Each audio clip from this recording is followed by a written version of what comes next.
Hi everybody, CohhCarnage here with another base tour. This time in a game called V Rising. I have about 40 plus hours in this game on this server. I've really enjoyed my time. This base is fully constructed by me and I pretty much got all the materials solo. I had a very good time building it, but I can tell you right now, it's probably about 80% done.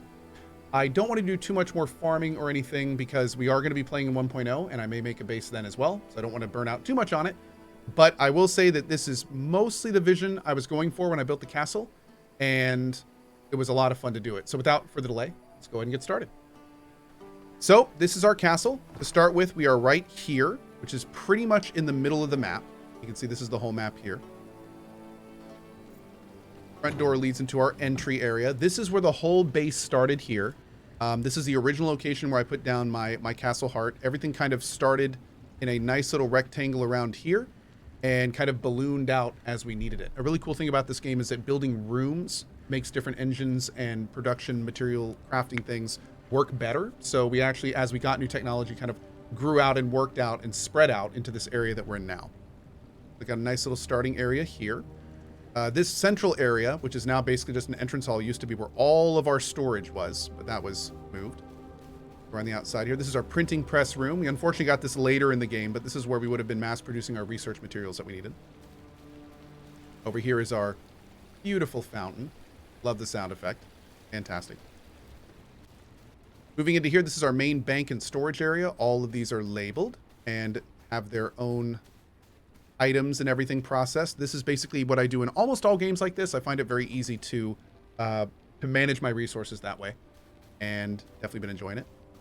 Going down over here, we pass through the Smelting Workshop area. We got 8 smelters pretty much going at all times. We have the different production tables we have in here. Again, this is the special flooring that makes it so these things get bonuses, which I really like about this game. Kind of fun. Going out here, we have our nice little farm. I would have liked to have made this a little bit bigger, but seeds are actually pretty hard to get in this game. So it was definitely a bit of an ordeal getting all these throughout our playthrough.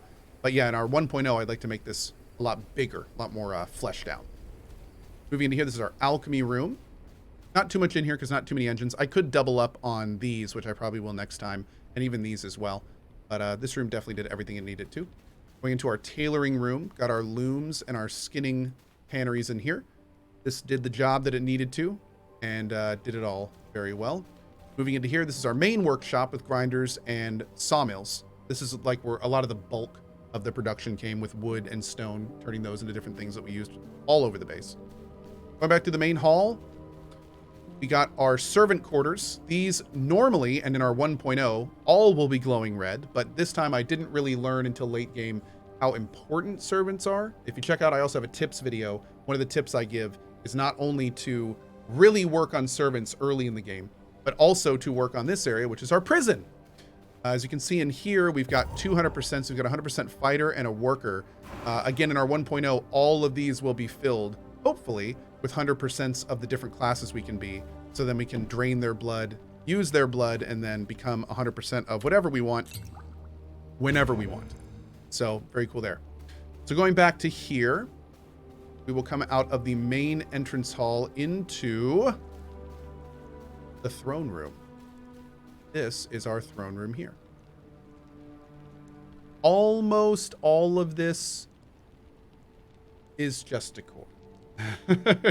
This has 2 of our main research benches, right here and right here. These are the few functional elements in here, also with the throne, which allows us to send out our servants.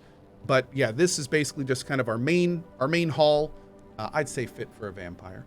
And definitely had some fun kind of designing and speccing this out. There are a lot of additional decor items I would have loved to put in here, but they either were way too expensive for the material cost, and I didn't really want to farm for another 10 hours to get them, or in some cases, I have not yet unlocked the technology. There's an RNG technology unlock system in this game. And again, it would have required hours more farming to get everything unlocked. So that is where we are here. And I'm still very happy how it turned out, even though I feel like it could have been better, and it will be in 1.0. I'm very happy how this turned out. Moving to the right here, this is where we go into our jewel craft area. This is a small room that we added on later that just kind of helps with some of the high-end amulet and crafting. Go outside, past our Eye of Twilight out here. Got everything kind of nice and walled in. Got a lot of lighting out here too. Keep everything nice and open. Got pass down here. These increase move speed. So now we're going to go up here to our next area. And this is basically kind of like the respawn area, the teleport area, and the buff area. So right here we've got our graves. These are production items as well that let us spawn different things to farm them if we want to from our base using different items. Then we go in here. This is our waygate. Now technically this is an outdoor area, so we actually made an indoor area that surrounds an outdoor area because this can only go outside. You can see there's rough grass in here. We have some pathways in here, things of that nature. We kind of got it all well lit and everything as well. So, but then we go back into here, and this is our main respawn area, our vampire crypt. So we've got our, this is where we respawn if we die, or if we, in some cases, you know, come back to the base. Got our nice fireplaces in here. Got our couches. Gotta have your couches. And then the following bit is going to be a little tiny bit spoilery. So you may want to skip probably about a minute if you do not want to be spoiled at all. But let's go ahead and take a look. Spoilers. At the end of the game, as you kill the last bosses, you actually get items that will allow you to bring these structures back into your base. These structures give you 2-hour buffs. So I wanted to put all of these not only next to our respawn point, but also next to our teleport area. So if we do die, we can just walk across here, we can buff up, we can go over here, teleport out, and go wherever we need to go. So all of this is looking good. It's all well in space and everything, and looks pretty fine. Outside of that, we go out of this area here. This actually loops around to our other 2 entrances. There's 3 entrances to the base. We had just enough tiles to connect them all.